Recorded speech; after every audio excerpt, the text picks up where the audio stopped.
A sound of thunder.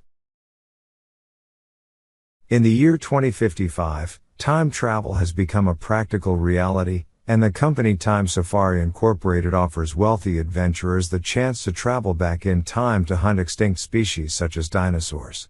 A hunter named Eccles pays $10,000 to join a hunting party that will travel back 66 million years to the late Cretaceous period, on a guided safari to kill a Tyrannosaurus rex.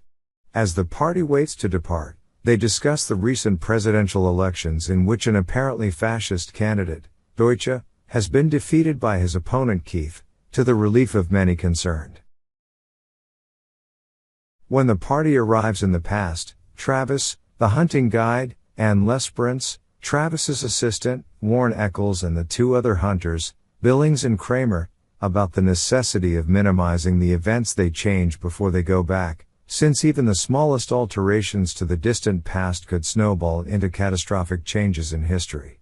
Travis explains that the hunters are obliged to stay on a levitating path to avoid disrupting the environment, that any deviation will be punished with hefty fines, and that prior to the hunt, Time Safari scouts had been sent back to select and tag their prey, which would have died within minutes anyway, and whose death has been calculated to have minimal effect on the future.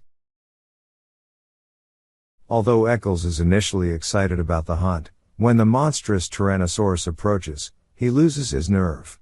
Travis tells him to go back to the time machine, but Eccles panics, steps off the path, and stumbles into the forest.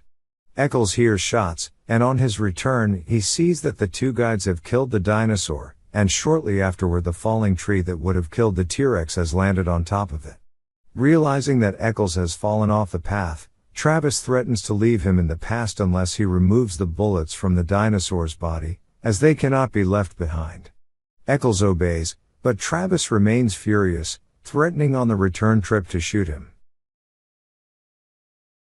Upon returning to 2055, Eccles notices subtle changes. English words are now spelled and spoken strangely, people behave differently, and Eccles discovers that Deutsche has won the election instead of Keith. Looking at the mud on his boots, Eccles finds a crushed butterfly, whose death has apparently caused a rift in the timeline that has affected the nature of the alternative present to which the safari has returned.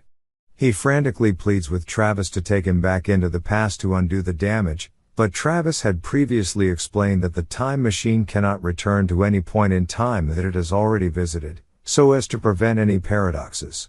Travis raises his gun, and there is a sound of thunder.